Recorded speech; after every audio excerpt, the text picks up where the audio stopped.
Bismillahirrahmanirrahim. Assalamualaikum warahmatullahi wabarakatuh.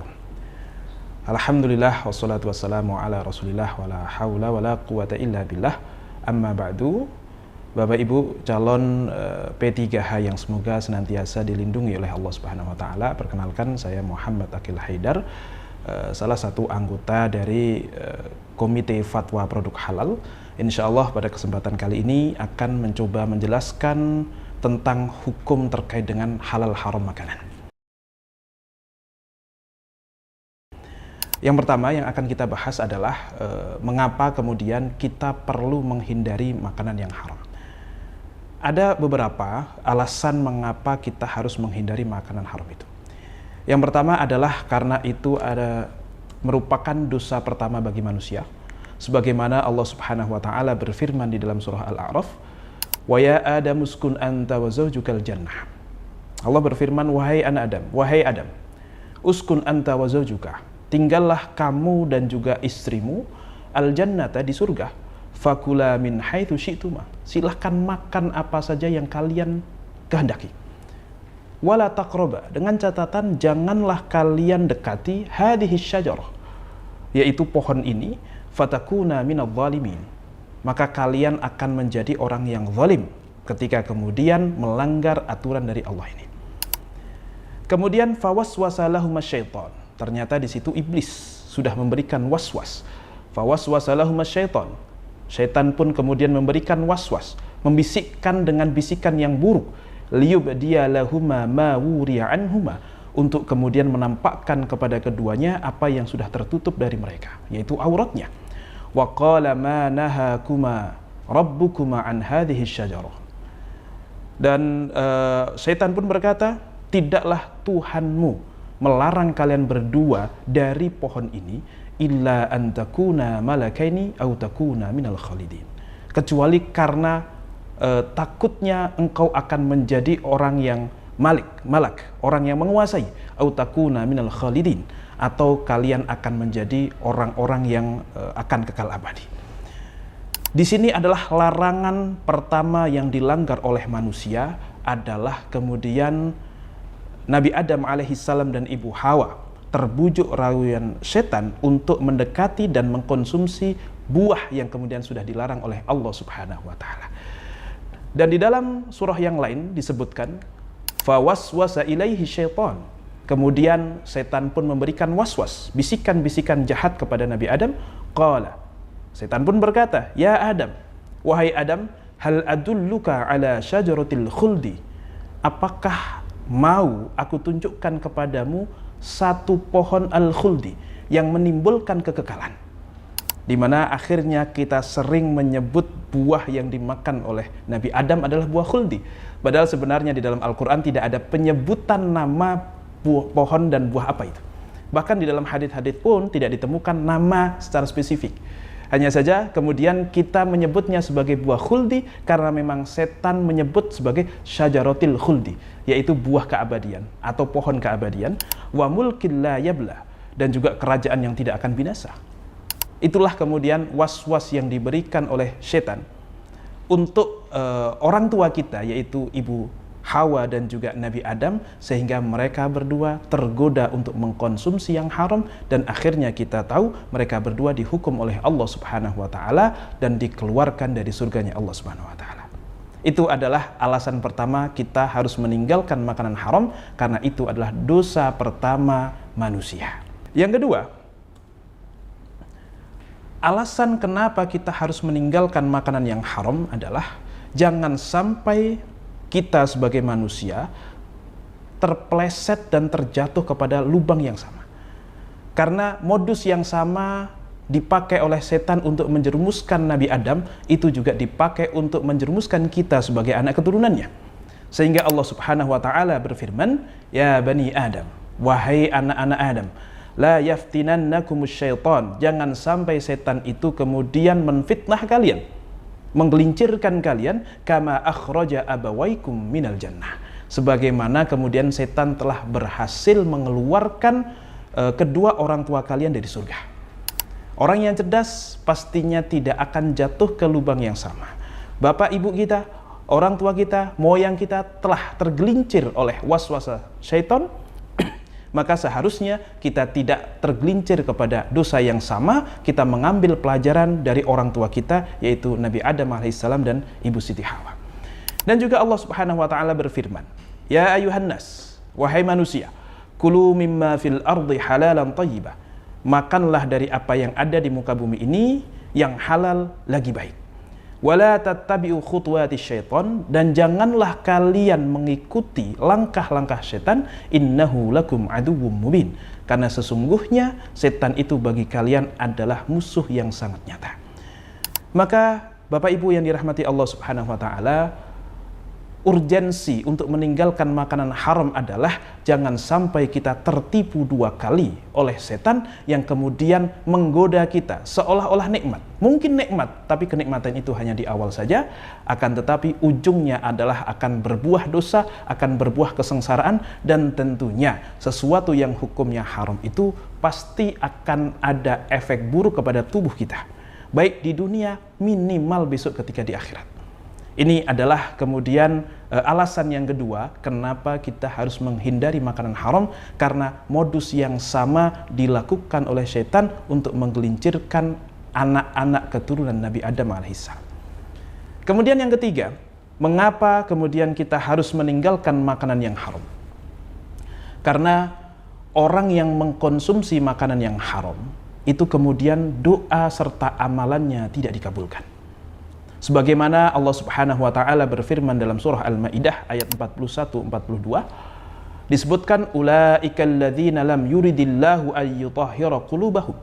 Allah menceritakan tentang orang Yahudi dan menceritakan kenapa orang Yahudi ini kemudian Allah laknat, Allah tidak sukai.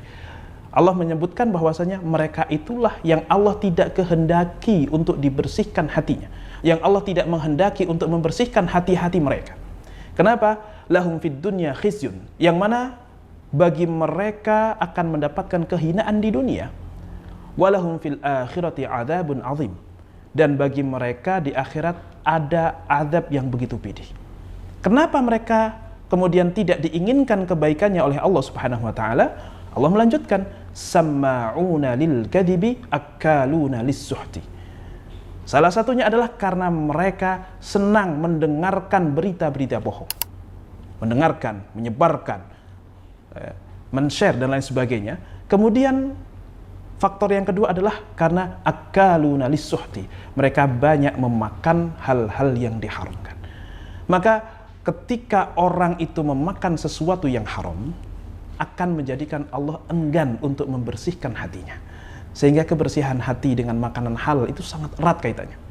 Seseorang akan kotor hatinya jika kemudian dia selalu atau tidak menghindari makanan-makanan yang diharamkan. Karena bersih ataupun kotornya hati kita itu, bagaimana Allah kemudian memberikan kenikmatan itu kepada kita. Sehingga kita sering berdoa, ya muqallibal qulub, tsabbit qalbi ala dinik. Bahwasanya hati kita itu betul-betul di tangan Allah Subhanahu wa taala. Sehingga kita selalu berdoa, wahai Zat yang membolak-balikkan hati, tetapkanlah hati kita ini di dalam ketaatan-Mu, di dalam agama. Kemudian di dalam satu hadis riwayat Muslim dikatakan bahwasanya Rasulullah bercerita ada perintah dari Allah Subhanahu wa taala untuk memakan makanan yang halal. Dan Rasulullah bercerita ada seseorang, ar-rajulu yutilus safar, seseorang laki-laki yang kemudian dia melakukan perjalanan yang panjang, di mana perjalanan panjang ini adalah salah satu faktor dijawabnya doa. Salah satu waktu mustajab doa kita itu dijawab oleh Allah adalah ketika kita sedang melaksanakan safar. Dan dikatakan oleh para ulama bahwasanya safar yang dilakukan oleh seseorang yang ceritakan dalam hadis ini adalah safar dalam ketaatan. Kemudian Ash'atha aghbar, mukanya lusuh, berdebu, rambutnya acak-acakan. Dan ini juga salah satu faktor diterimanya doa adalah ketika seseorang dalam kondisi yang sangat memprihatinkan. Yamuddu yadahi ilas sama. Orang tersebut kemudian mengangkat kedua tangannya ke langit. Dan ini pun merupakan salah satu faktor dari diijabahnya doa. Karena dalam hadis lain Rasulullah pernah bersabda, innallaha hayyun karim, sesungguhnya Allah itu maha pemalu dan maha dermawan. Yastahi min abdihi, beliau itu malu dari hambanya ketika hambanya sudah mengangkatkan kedua tangan an yaruddahu sifra, untuk kemudian tangannya itu kembali ditarik lagi oleh sang hamba itu dalam kondisi kosong, tidak mendapatkan apa-apa. Maka mengangkat kedua tangan itu sudah menjadi faktor penyebab diijabahnya doa kita. Ya Rabb, ya Rabb. Kemudian dia berkata, ya Rabb, ya Rabb, wahai Tuhan, ya Allah, ya Allah. Dia berdoa dengan Asmaul Husna.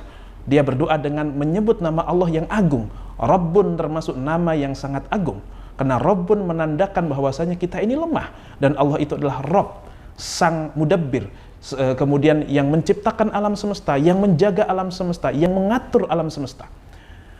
Akan tetapi, wa mat'amuhu haram. Makanannya haram. Wa mashrabuhu haram. Minumannya pun haram. Wa malbasuhu haram. Kemudian pakaiannya pun haram. Wa ghudhiya bil haram. Kemudian dia mendapatkan nutrisi juga dari yang haram-haram. Fa anna yustajabulah. Bagaimana bisa? Atau dari mana kemudian dia akan dijawab oleh Allah Subhanahu wa taala?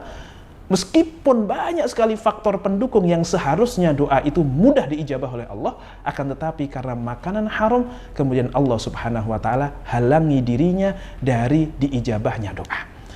Dan di dalam hadis lain dikatakan bahwasanya ketika Allah berfirman, ya ayuhan nas, wahai para manusia, kulu mimma fil ardi halalan thayyiba, makanlah apa yang ada di bumi ini dengan makanan yang halal dan juga yang baik. Maka Sa'ad bin Abi Waqqas, seorang sahabat pun berdiri kepada Rasulullah, kemudian bertanya, ya Rasulullah, wahai utusan Allah, ud'ullaha an yaj'alani mustajabud da'wah.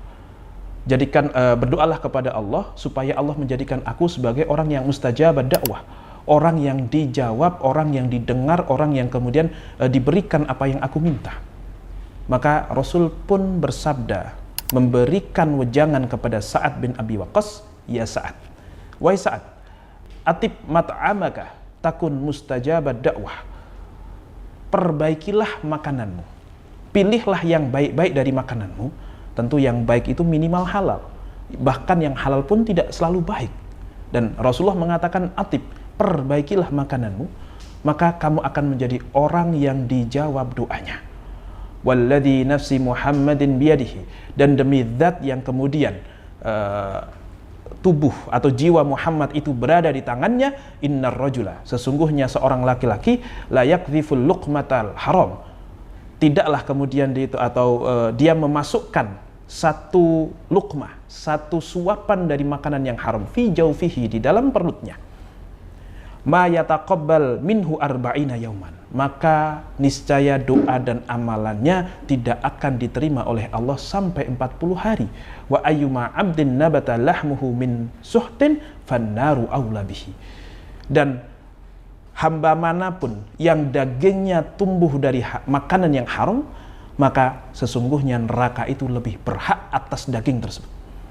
Dan kita juga bisa bercermin, kita bisa mengambil pelajaran dari kisah moyang kita, yaitu Nabi Adam alaihissalam dan Ibu Hawa, di mana gara-gara makan haram maka hukumannya adalah dikeluarkan dari surga, diturunkan kemudian diturunkan ke muka bumi ini, sehingga itu adalah hukuman bagi orang yang kemudian melaksanakan atau memakan harta yang haram, makanan yang kemudian haram.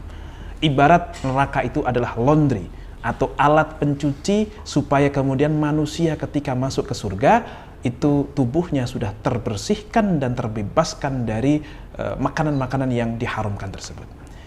Kemudian yang berikutnya, di dalam satu riwayat disebutkan bahwasanya Sa'ad bin Abi Waqqas ini karena saking mustajab doanya, ditanyalah oleh para sahabat yang lain, kenapa kok doa engkau itu adalah doa yang paling mustajab di antara para sahabat yang lain?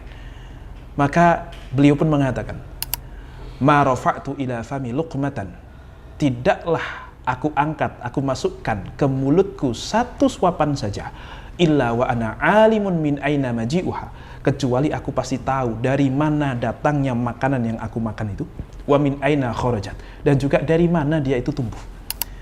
Artinya karena saking hati-hatinya Sa'ad bin Abi Waqqas di dalam memilih dan menyeleksi apa yang boleh memasuki mulutnya, Allah Subhanahu wa taala berikan kepada dia keistimewaan, doanya selalu dijawab oleh Allah Subhanahu wa taala. Maka dari itu, jika kita menjaga makanan kita, maka insya Allah amalan dan juga doa kita akan mudah dijawab oleh Allah Subhanahu wa Ta'ala. Akan tetapi sebaliknya, jika kita tidak memperhatikan makanan kita tidak memperhatikan apa yang memasuki mulut kita, maka jangan salahkan siapapun ketika kemudian doa kita yang sudah kita panjatkan sekian lama kok kemudian tidak kunjung dijawab oleh Allah Subhanahu wa Ta'ala. Itu kemudian alasan yang nomor 3. Alasan yang keempat, mengapa kita perlu menghindari makanan yang haram? Karena makanan yang haram itu akan mencondongkan kita kepada kemaksiatan, akan mendekatkan kita kepada kemaksiatan. Sebagaimana Allah Subhanahu wa Ta'ala berfirman di dalam surah Al-Mu'minun ayat 51, Ya ayyuhar rasul, wahai para rasul, kulu minat thayyibat, makanlah dari makanan-makanan yang baik, wa'malu sholihan, dan kerjakanlah amal-amal soleh. Inni bima ta'maluna alim, sesungguhnya aku terhadap apa yang kalian lakukan itu maha mengetahui. Ibnu Katsir, seorang ulama, mengatakan bahwasanya fadalla hadza ala annal halala aunun alal amali sholih. Di sini disebutkan bahwasanya ayat ini menunjukkan seseorang yang mengkonsumsi makanan yang baik, makanan yang halal, maka itu adalah bantuan untuk dirinya, itu adalah mempermudah dirinya untuk melaksanakan amal soleh. Mafhumnya, kebalikannya adalah jika seseorang tidak memperhatikan makanannya, kemudian dia memakan apa saja, bahkan yang haram pun ia makan, maka jangan heran ketika kemudian diajak melakukan kebaikan itu sangat berat. Justru kecenderungannya itu selalu mencari kebahagiaan dengan cara yang haram. Senang sekali untuk melakukan kemaksiatan-kemaksiatan. Kita tahu betapa beberapa guru-guru kita, ulama-ulama kita, yang kemudian sangat ringan untuk melaksanakan ibadah. Malam hari ibadahnya luar biasa, siang hari luar biasa, bersedekah juga sangat-sangat ringan. Salah satu rahasianya adalah dengan menjaga makanannya agar selalu halal, dipastikan halal, maka makanan yang halal itu akan mempermudah kita, akan menjadikan kita ringan berbuat baik. Sebaliknya, makanan yang haram akan menjadikan kita senang dengan kemaksiatan, menjadikan kita senang untuk mencari kebahagiaan dengan kemaksiatan yang kebahagiaannya hanya sementara saja. Berhenti kita melakukan kemaksiatan itu, maka yang ada hanyalah penyesalan saja. Itu adalah alasan yang keempat kenapa kita harus menghindari makanan yang haram. Alasan yang berikutnya, kenapa kita harus menghindari makanan yang haram? Karena makanan yang haram, tubuh yang tumbuh dari makanan yang haram itu merupakan santapan api neraka. Disebutkan dalam hadis riwayat Tirmidzi, ayyuma abdin, hamba manapun, nabata lahmuhu, yang kemudian dagingnya itu tumbuh min suhtin dari makanan yang haram, fannaru aula bihi, maka neraka itu lebih pantas bagi dirinya. Sekali lagi, neraka ibarat pensucian seorang hamba dari dosa-dosanya, sehingga orang yang masuk surga itu diharuskan sudah terbersihkan dari kotoran-kotoran termasuk makanan yang haram. Maka ketika seseorang hendak masuk surga, kok masih ada makanan yang haram yang menempel di tubuhnya, maka neraka itulah yang akan mensucikan dirinya dengan dibakar, dengan kemudian disiksa di dalamnya. Wal'iyadzubillah. Dan yang keenam, yang terakhir, dan mungkin bukan hanya 6 saja, masih banyak lagi, akan tetapi kita cukupkan 6 saja, bahwasanya orang yang kemudian tidak menjaga makanan haram akan sulit menerima ilmu. Sebagaimana ini dialami oleh Imam Asy-Syafi'i dan diceritakan kepada kita semuanya. Di dalam satu bait beliau berkata, syakautu ila waqi'in su'a hifdhi, aku mengeluh kepada guruku Waqi' tentang buruknya hafalanku, gampang hilang, gampang lupa. Fa'arsyadani ila tarkil ma'asi, maka beliau pun menyuruhku untuk meninggalkan maksiat.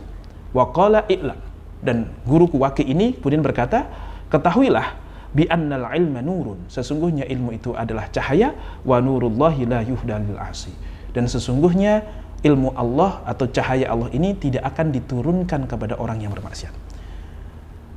Bapak Ibu calon P3H yang semoga senantiasa dilindungi oleh Allah Subhanahu wa Ta'ala, mungkin tidak disebutkan secara spesifik bahwasanya yang membuat orang susah menerima ilmu itu adalah meninggalkan makanan yang haram. Akan tetapi Imam Syafi'i mengatakan bahwasanya yang menyebabkan seseorang susah menerima ilmu adalah karena kebiasaan dia melakukan maksiat. Dan salah satu kemaksiatan, bahkan bisa dikatakan kemaksiatan pertama seorang manusia, itu adalah memakan makanan yang haram. Maka dari itu, perhatikanlah makanan kita. Hindarilah makanan-makanan yang haram, karena sesungguhnya makanan yang haram ini akan merugikan kita dunia dan akhirat. Terlebih lagi, ada pepatah yang mengatakan, you are what you eat. Bahwasanya kamu itu adalah apa yang kamu makan. Sehingga beberapa makanan yang haram itu pasti punya efek negatif, entah atas badan kita, entah atas kepribadian kita, sehingga kita sebagai manusia mungkin memiliki sifat yang buruk, bukan karena memang perangai kita, tapi bisa jadi itu adalah karena faktor makanan yang kita konsumsi. Maka dari itu, hindarilah makanan yang haram, dan marilah kita memperhatikan kehalalan dari makanan yang kita